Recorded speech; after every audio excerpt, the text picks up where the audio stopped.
Alright everybody, welcome back, and today we are going to talk, actually for the next couple of lectures, we're going to talk about Reconstruction. In other words, the Civil War is won, the North won, yay! But now that we've won the war, how do we win the peace? And as you will probably find through much of history, winning the peace is oftentimes a heck of a lot more difficult than actually winning the war. And so the case is going to be with the Civil War as well. And this is a period of time that will be known as Reconstruction. So today's lecture is Reconstruction Part 1, or Lecture 28. So today we will deal with analyzing the differences between the various plans for Reconstruction.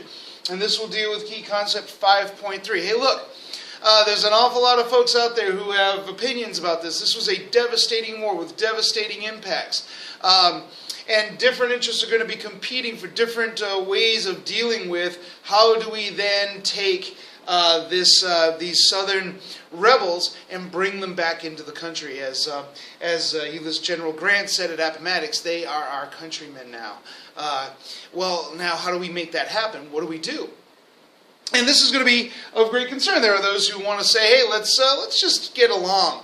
And then there are others who say, wait a minute, no, we just fought a devastating civil war, and it was their fault. And even if it's not their fault, they lost. So either way, we need to punish these group of people who seceded so that they never secede again, so they never try this thing again.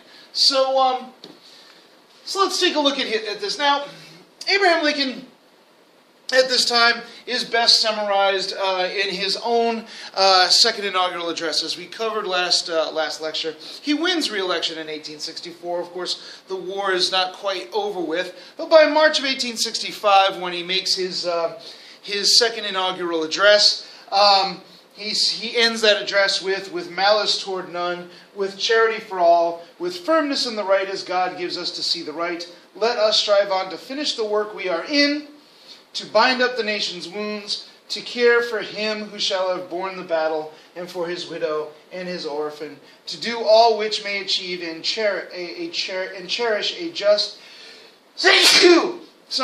a just and lasting peace among ourselves and with all nations. Nothing like sneezing in the middle of one of America's great speeches. But anyway, so you can kind of see here from Lincoln's second inaugural address, where he's setting the tone for his administration, that he plans on having a much more forgiving attitude with regard to the South. He does not specify that we're going to care for the Union soldiers who had borne the battle or for their widows. He's just specifying we're going to care for all, care for him who shall have borne the battle. To do all which may achieve and cherish a just and lasting peace among ourselves and with all nations. So this is a very universal concept that he's coming up with. And in fact, Lincoln's position was always that the South had never legitimately seceded from the Union. They didn't have the power to do that. That simply these states were in a state of rebellion. And now that the rebellion is over, this should be a relatively quick and easy process to just get them back into the states again.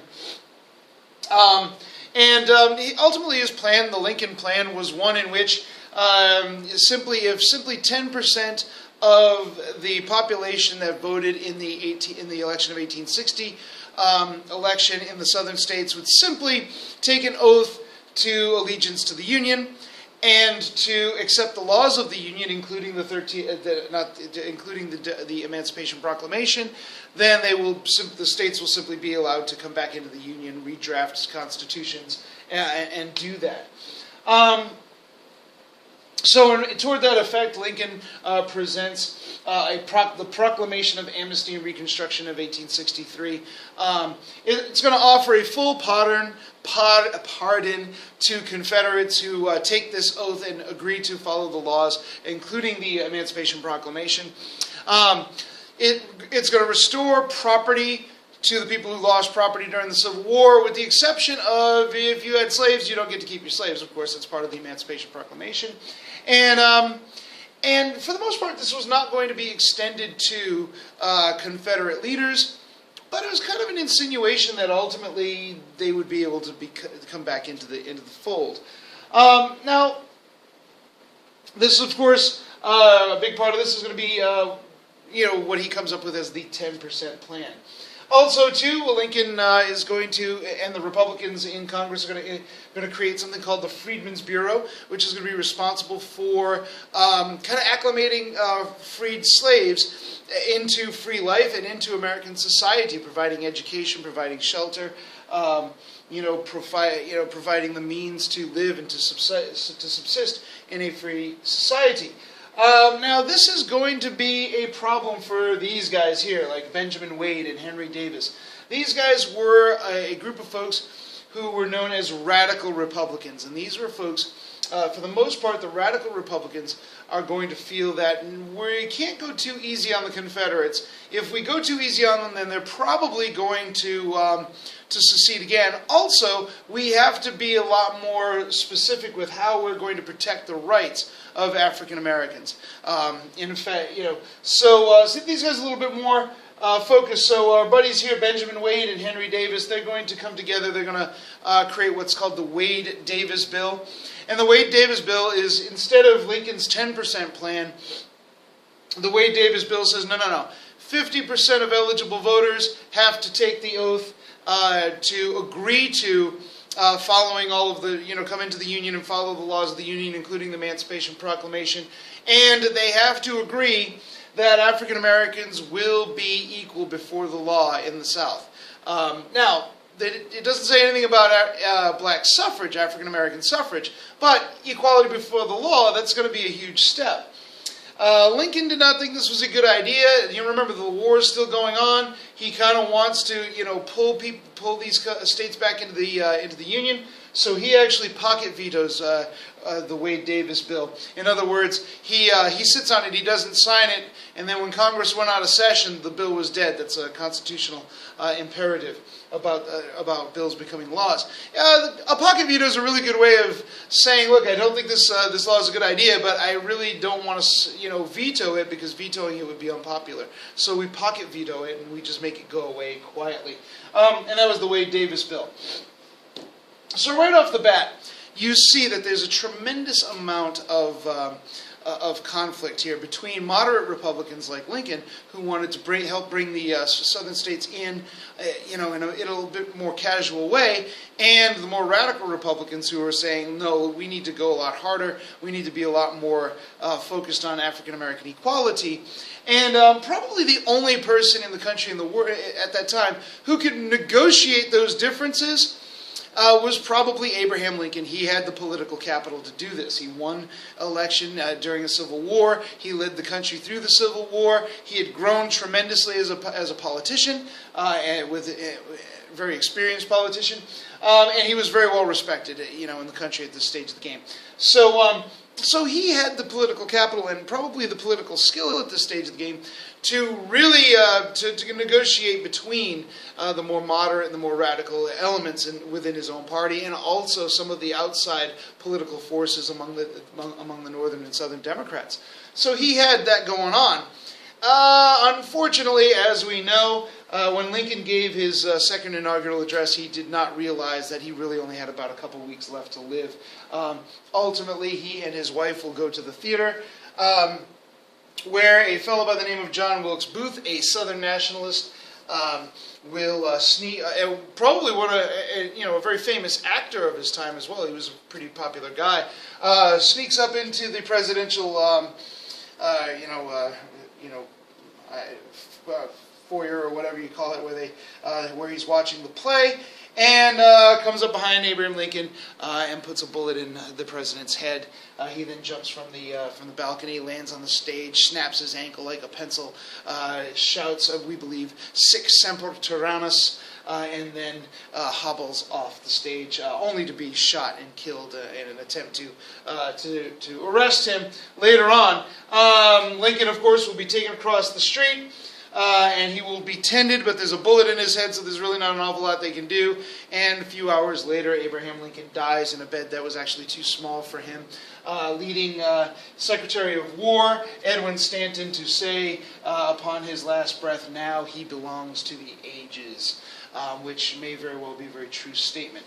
So, Abraham Lincoln is dead, which, of course, brings the presidency into the hands of this rather serene-looking fellow. a guy by the name of Andrew Johnson.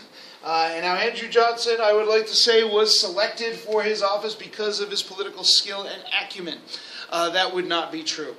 He was a pretty skillful organizer, as a matter of fact. He had organized the Tennessee territories when they were brought back into the Union, or when they were taken by Union soldiers, rather. However, he was chosen because he was a Democrat. He was chosen as vice president because he was a Democrat and he could pull Democratic voters. He was also Southern and could pull maybe some of the Southern voters or some of the border state voters to vote for Abraham Lincoln. So, like most vice presidents, he was chosen not necessarily for his skill, but for his ability to get votes. It kind of showed he just did not have the kind of skill, the kind of acumen that Abraham Lincoln had, and this is going to lead to some serious problems. Now, one would think Johnson was not a guy who was a fan of the plantation, or what he referred to as the planter aristocracy.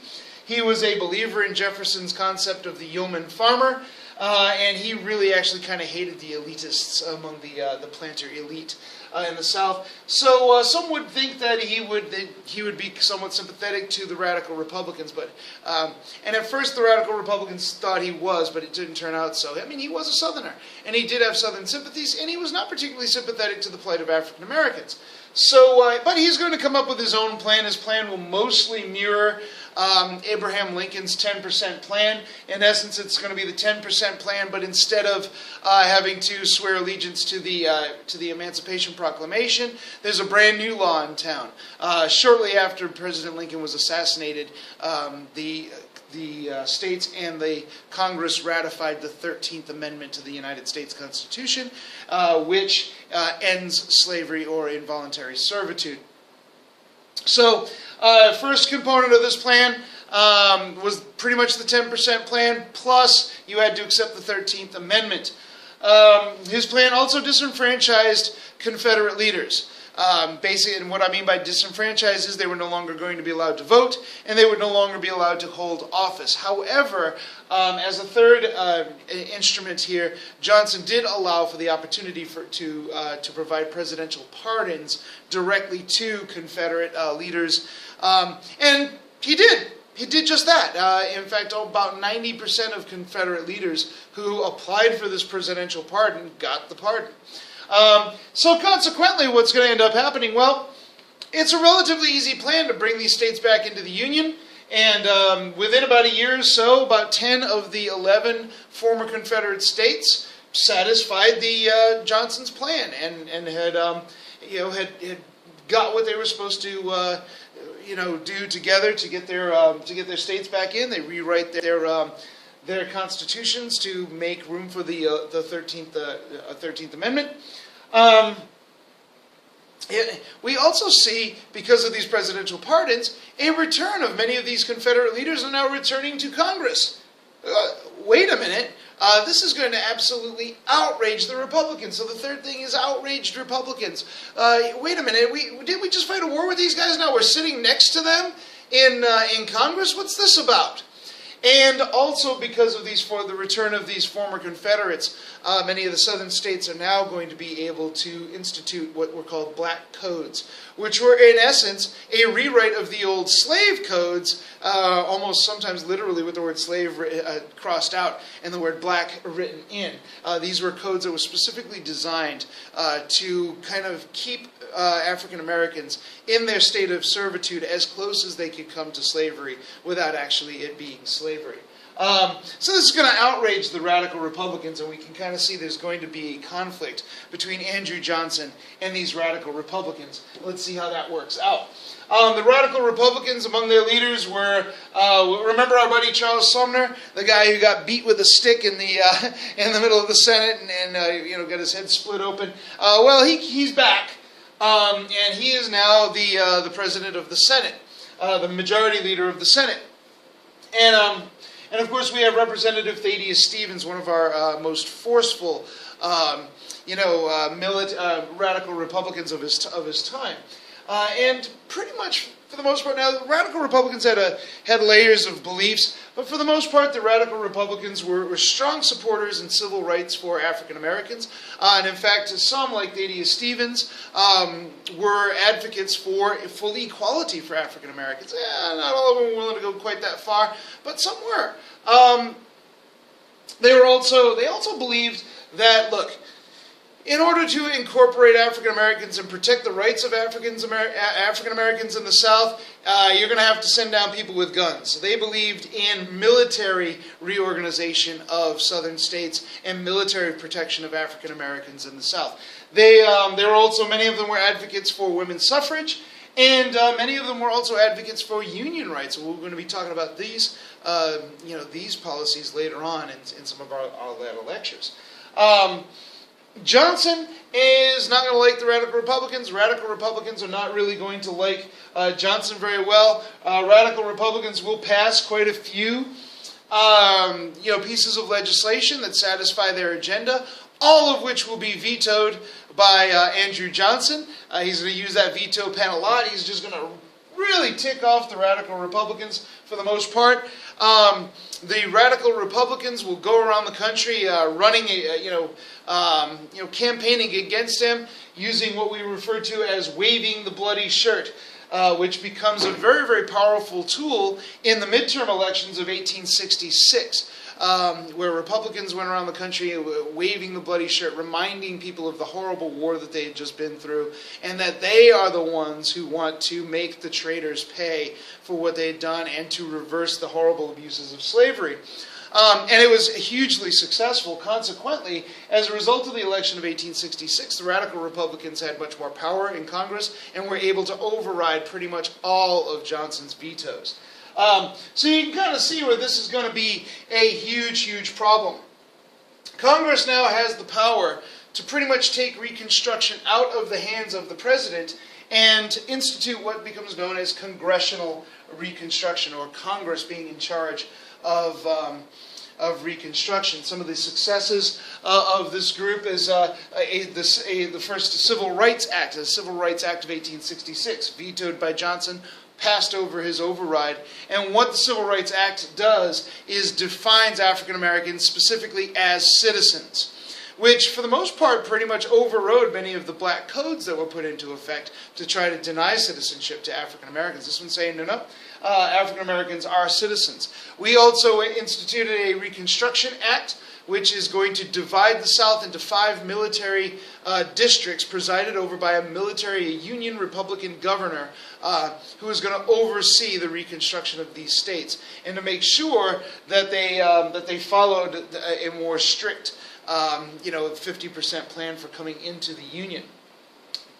The Reconstruction Act is also going to increase the requirements for admission back into the Union. So, one, it invalidates all of the progress that was made under Johnson's plan. All of those constitutions that were made under the 10% plan, no longer valid.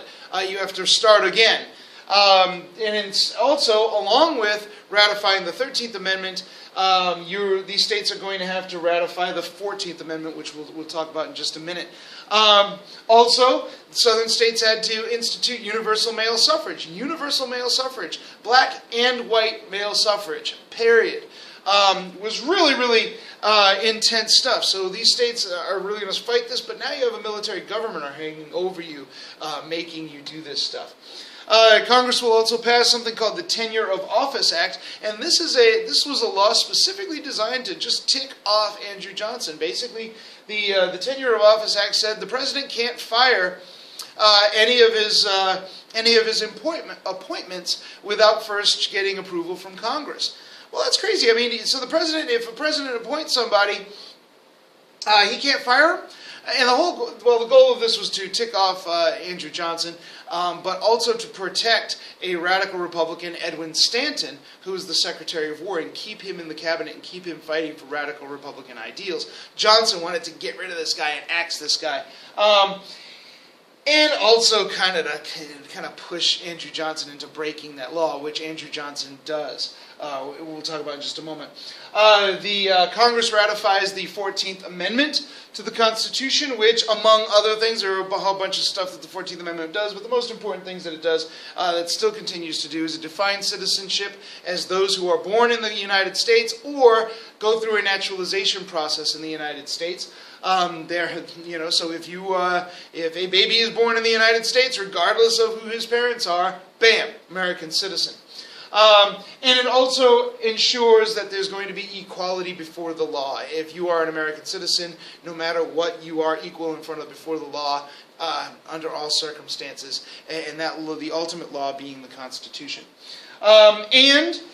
Congressional Republicans are going to pass the 15th Amendment, which is going to extend the right to vote to African Americans. See, they weren't comfortable with just having a Civil Rights Act and a Reconstruction Act, because they knew that these acts could be overturned in the event that Democrats took office again and took control of Congress. So instead, they actually amended these things to the United States Constitution, making it much, much more difficult to overturn and override them.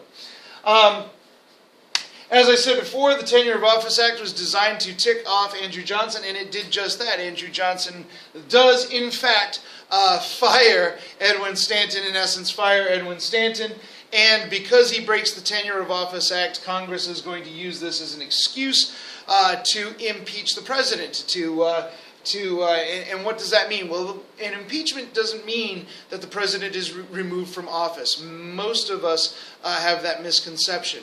All an impeachment is a trial of an elected official for crimes or misdemeanors conducted while he's in office. So the impeachment is just a trial. Now, in the United States, for a president or a higher official to be impeached, the House of Representatives has to vote to impeach. And in this case, because Johnson broke the Tenure of Office Act, which, let's face it, was a pretty lame reason to impeach anybody, but because he broke the Tenure of Office Act, the House of Representatives did in fact vote to impeach him.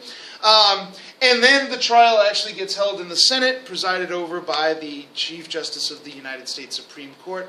And so Andrew Johnson was impeached. He conducted the trial. The trial was conducted in the Senate.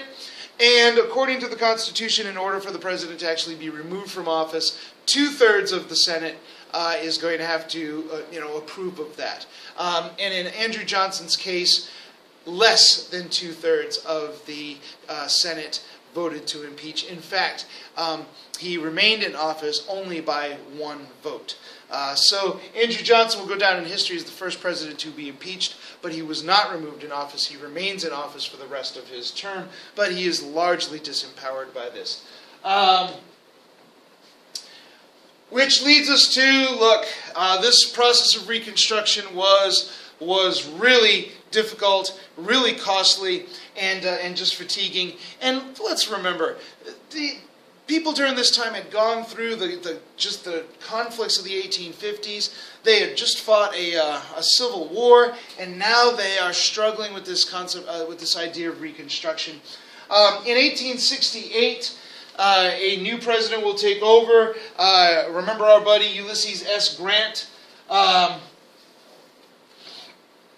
Ulysses S. Grant will be elected president, largely by waving the bloody shirt, so to speak.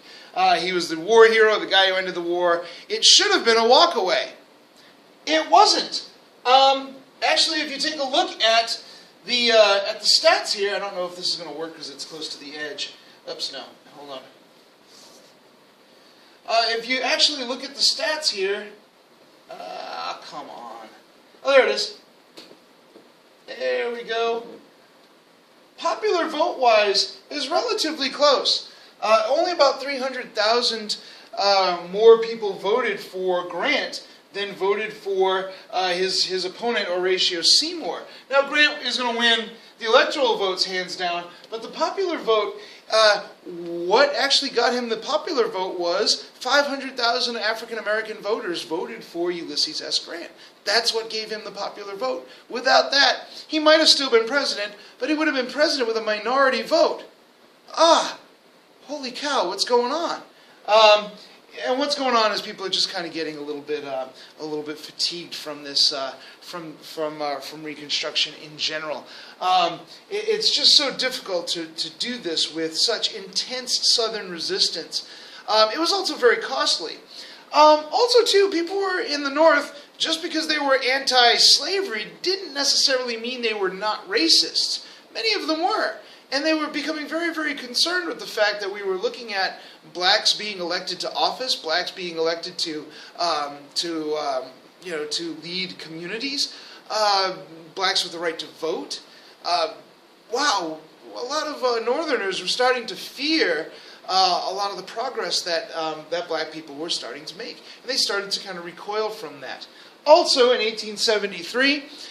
Price is going to collapse, and it is ultimately going to create a depression, the Depression of 1873. Unemployment goes up to like 15%. It was a really, really devastating time economically. And people, instead of focusing on Reconstruction and civil rights, they were pretty much focusing on their everyday economic survival. They didn't have the energy to put into dealing with Reconstruction. And also, we don't have the money to keep armies and stuff in these states, and just, oh my gosh, it's just too expensive. And, well, the reality is Ulysses S. Grant, probably an exceptional general, not much of a president. In fact, he had a tendency to choose really lousy friends, and these friends got him into a lot of trouble. There were a lot of scandals that came out of his presidency that led people to believe that they could not really have faith in the government. And if we can't have faith in the government for just normal things like not stealing from us, how are we going to trust the government to conduct Reconstruction and to oversee Reconstruction? Despite this, Ulysses S. Grant does get reelected. He serves 2 terms in office, and some people were suggesting that maybe he should serve a 3rd term in office. But in the tradition of George Washington, Ulysses S. Grant declined. He didn't really much care for being president anyway. Which will lead us to the, wow, wait. There should be a thing up here, but there isn't. Okay. The election of 1876, the election between Rutherford B. Hayes and the very, very popular governor of New York, Samuel J. Tilden. Tilden was famous for fighting corruption. He's the guy who brought down the Tweed Ring, which we'll talk about later on. And with such examples of corruption coming out of the Grant administration, Tilden was a very, very popular guy. And in fact, if you take a look, you see that in a very, very close election, Tilden actually gets the popular vote. And in fact, it was very, very close, and Tilden came really, really close to getting the electoral vote. In fact, the electoral vote was largely split, 50-50. Where was the problem? Well, the problem was some southern states, including my own southern state, Florida. What ended up happening was these states, there were problems with their electoral ballots, and in fact, Florida turned in 2 sets of ballots. So who's supposed to get the ballots, the Democrat or the Republican? We don't know. And there was a huge problem. We couldn't figure out who the president actually was. According to the Constitution, this has to be decided in the House of Representatives. Of course, there's no law in the Constitution saying how the House of Representatives is supposed to do this. So the House of Representatives says, well, wait a minute, we'll create a commission with... We'll do a commission with 8 Republicans and 7 Democrats, and guess who won? Well, the Republicans voted to, of course, put in their guy, Rutherford B. Hayes, the well-bearded Rutherford B. Hayes. By the way, the 3rd bearded president, the 2nd president to be elected with a beard. Just saying. Anyway, Rutherford B. Hayes, of course, and the Democrats went ballistic. They said, nope, we are going to filibuster any chance that you might have to count these electoral votes. We're not going to let this happen. This is an outrage. So finally what happened was what we would call the Compromise of 1877. What the Compromise of 1877 did was it said, look, if the Democrats allow Rutherford B. Hayes to be president and shift their votes to him, then what Hayes will do is end Reconstruction, in essence. Create home rule. In other words, he would take the soldiers out of the South and allow Southern states to do and run themselves, effectively ending Reconstruction. Hayes agreed to this. He will win the election of 1876, despite not necessarily having the popular vote. And consequently, Reconstruction will come to an end. So we're done with the political elements of Reconstruction. Now, next lecture we're going to talk about the consequences of Reconstruction for various groups in the United States, including African Americans. So we'll talk about that next time.